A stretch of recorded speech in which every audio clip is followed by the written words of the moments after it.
Adım düştü dillere, nesilden nesillere. Katilen yaşayacak köylerde bin kere. Vətən sənə borxludur, katilen bize əziz. Fəxr edirik səninlə İbrahimov mübariz.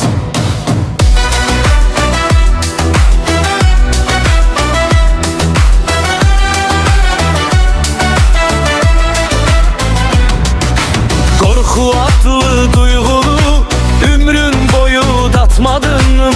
Tek siperde dayanıp geriye kayıtmadın. And yeri sen buyurdun, yürekler